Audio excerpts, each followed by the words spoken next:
Donald Trump has lost the Senate, and it's about to lose him his presidency already. Now, Donald Trump is on his way to lame duck status because these midterms are going to be a wipeout for Republicans, but he decided to accelerate that process as his majority in the House grows slimmer every day due to resignations, and now the Senate, it looks like he has no power because they've all turned on him. Yes, more Republicans are turning on Trump, and this time it's because of his politically motivated attacks against Jerome Powell. We're going to get into it all, but before we do, if I could quickly ask you to leave a like on this video, and if you haven't already and you enjoy our channel, to hit that subscribe button because it goes a long way in supporting our work. Now, before we get into that Republican promising to block Donald Trump's powers, stop his presidency because of the announcement that Powell made last night, I want to start with a Democratic senator who set the stakes, and it was Senator Mark Warner right here. Attack. And so on that, this is the latest in the president's campaign of retribution that whether he has ordered or at least people around him have taken upon themselves to carry out on his behalf. Give us your thoughts as to, this is an expansion of that, but also what it does mean actually for the nation's economy, sort of the stability of, so much is based on the Fed being an independent entity. If that suddenly is even the perception of not the case anymore, that could do real damage. Absolutely. The stability of the dollar, the stability of our economy. We are the rock. And a lot of that is due to the independence of the Fed. And the Fed's job is to set interest rates based on fact, not based on political whims. We'll see what the markets do this morning, but we are putting so much in jeopardy. We're putting our reputation as a reliable partner when we think about attacking a fellow NATO member. We've got literally 20% of our fleet off the coast of Venezuela trying to maintain a blockade, and it will take 2 to 3 years to get the Venezuelan oil production back up. Is our 20% of the fleet going to stay there for the next 2 years? A lot of those ships are deployed from Norfolk in my state. We've got the questions in the Middle East. This seems to be chaos on steroids. None of this is about bringing costs down. None of this is about dealing with the healthcare crisis in our country. And we're starting to see, we saw 4 or 5 Republicans break last week on the Venezuela effort. We saw 17, I believe, break on healthcare.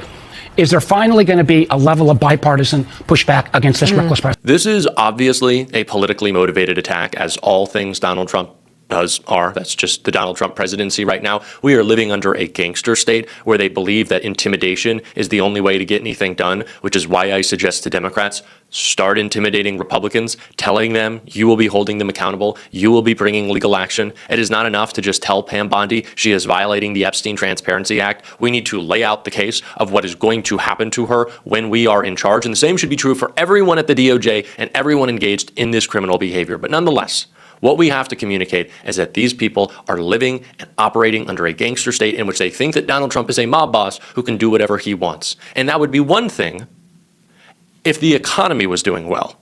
It is not. And it is because of the gangster state that Donald Trump is running. It is because of the tariffs he uses to sway the markets and enrich himself. It is because of his attacks on Jerome Powell, which are blowing up in his face. And they're blowing up in his face because he telegraphed them so long ago.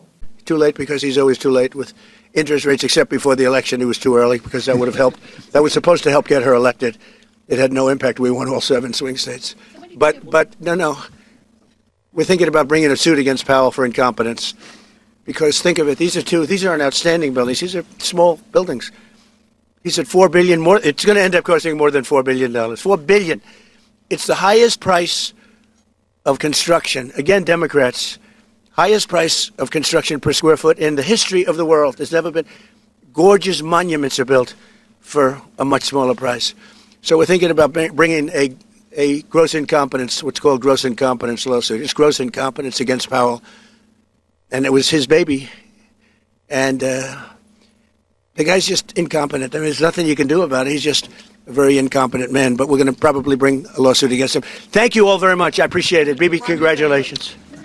Donald Trump is politically motivated to go after Jerome Powell. And I am not a Jerome Powell fan by any means. This feels very much like a thinking James Comey, right? I'm not the biggest James Comey career advocate. I certainly do not want to throw him a parade for what he has done in the past, but currently he's standing up to Trump and he won and he's winning. And Jerome Powell will as well, because the money is backing him. And Donald Trump can believe that his cult is pretty strong, and it is, but the money will always wash you out. The money will always win. And it is the reason Trump has not been able to yet fire Jerome Powell and why he won't be able to, because what it would do to the markets would be catastrophic. And Donald Trump, as dumb as he is, at least understands that, or stooges do.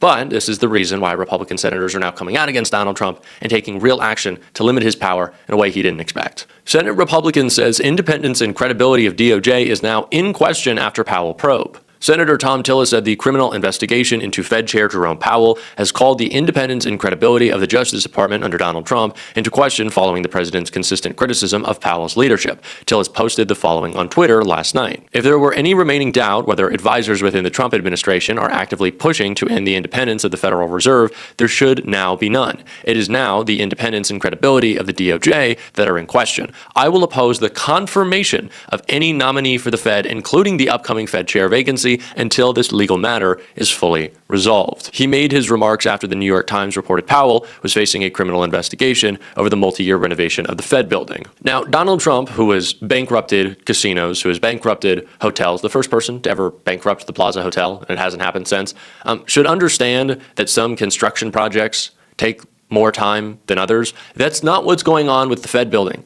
It's not running behind schedule by a decade. It's not over budget by $1 billion. I know I don't need to tell y'all this because you follow and you're not in a cult, but I just have to say it is so blatant what Donald Trump is doing. And often that is the case. He likes to telegraph these things because he believes if it's out in the open and people see it, the media won't really report it the same, right? There's a difference between breaking a story wide open and it unfolding before your eyes, at least from the media perspective of what they think is there's more intrigue involved.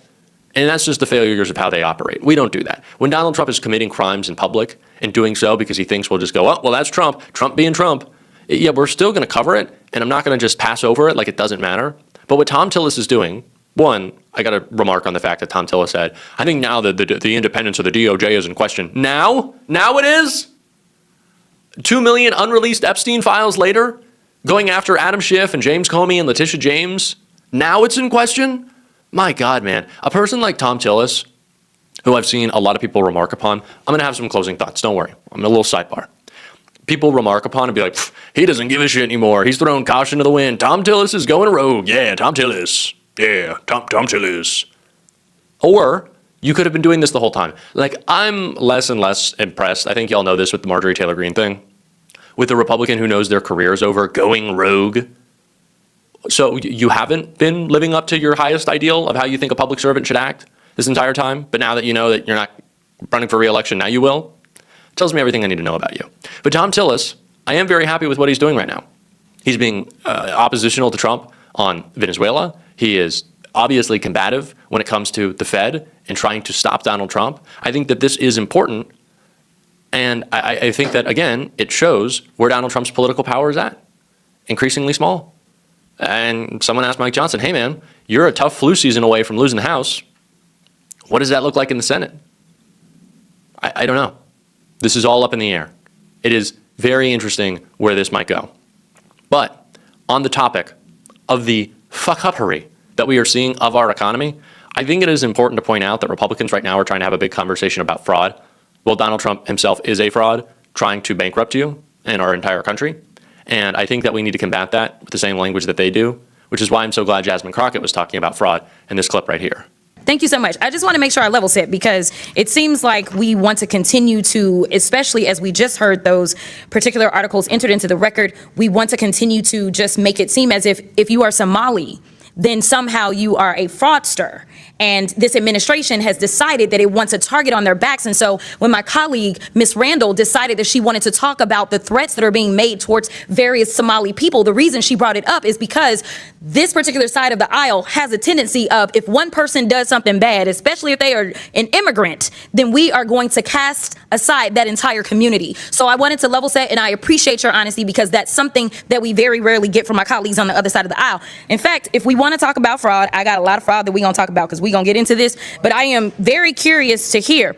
Let me ask you, Mr. Ballou, are you aware of allegations that $50,000 in taxpayer dollars have been given to someone that is currently sitting in this administration by the name of Tom Homan? Are you aware? Okay, that's a yes? I am. Okay, and last I checked, and correct me if I'm wrong if you have different information, but he was given that $50,000 in exchange for being able to provide contracts and kickbacks to people as soon as Trump was going to get into office. The DOJ was actually investigating this, but as soon as Trump got into office, last I checked, he actually said, go ahead and throw away that case. So it was a Department of Justice investigation, and he accepted the money from an undercover FBI agent in cash. Are you aware as to whether or not we ever got that $50,000 back? I'm not. Oh, okay. Are you aware as to whether or not this committee has decided to investigate that? I'm not. Are you aware as to whether or not any committee in Congress has decided to investigate the fact that we know that he took $50,000 from an undercover officer, and yet we still don't have that money, nor does he have any charges? Donald Trump is the fraud.